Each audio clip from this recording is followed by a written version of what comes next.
The Northern Ireland Labour Party was a political party in Northern Ireland which operated from 1924 until 1987. In 1913 the British Labour Party resolved to give the recently formed Irish Labour Party exclusive organising rights in Ireland. This decision was not popular with the trade unions in Belfast, where skilled and organised workers tended to be Protestant and broadly Unionist in outlook.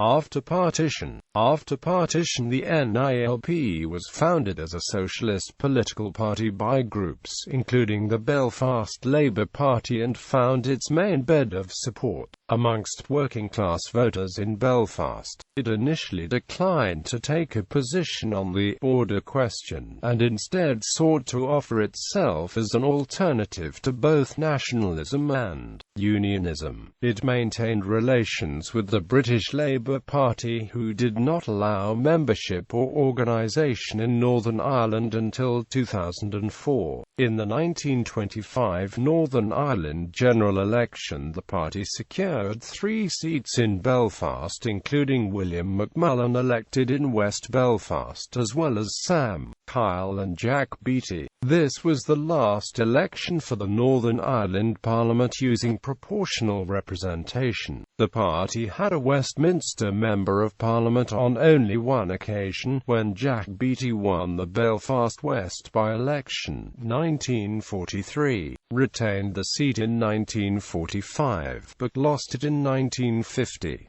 He regained the seat as an Irish Labour Party candidate in 1951. In 1949, following the declaration of a republic in the south, the Northern Ireland Labour Party's conference voted in favour of the union with Great Britain. The result was a sharp decline in the party's already limited electoral success, as Catholic voters deserted, and the Irish Labour Party attempted to organise in Northern Ireland. An earlier refusal to adopt this policy had split the party, with leader Harry Midgley forming his own strongly unionist Commonwealth Labour Party. Later in the 1950s, the party began to gain ground amongst unionist voters, and after the breakup of the Irish Labour Party's new attempts to organise in Northern Ireland among some nationalists, it saw its greatest period of success between 1958 and 1965. 4 NILP MPs were elected to Stormont in 1958 for Belfast constituencies: Tom Boyd, Billy Boyd, Vivian Simpson, and David Bleakley. The NILP then became the official opposition at Stormont. Success came despite continued divisions over such matters as Sunday observance. 2 NILP Belfast councillors voted to close the city's park playgrounds on Sundays and were expelled as a result. The Troubles. However, with the onset of the Troubles, new parties emerged that appealed to the party's support base, including the Social Democratic and Labour Party, the Alliance Party of Northern Ireland, and the Democratic Unionist Party. Once again, the polarisation of politics around partition deprived the party of a critical mass.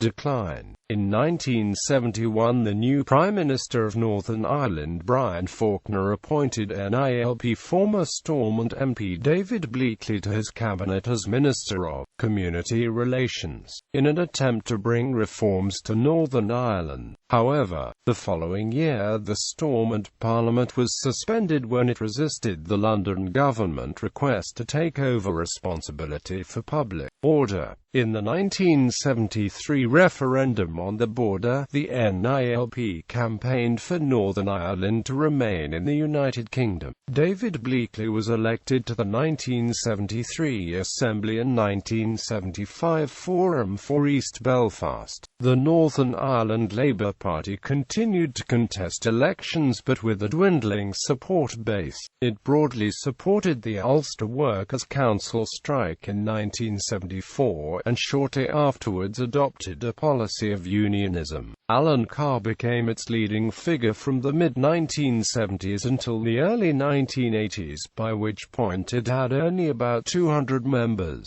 and just a single councillor was elected for the party in 1981. A party conference in 1983 narrowly failed to secure a necessary two-thirds majority to wind up the party, but it stood no candidates in the 1983 general election, its chairman and party secretary having resigned just beforehand, and by the Northern Ireland local elections, 1985, its three candidates received no support from the central body.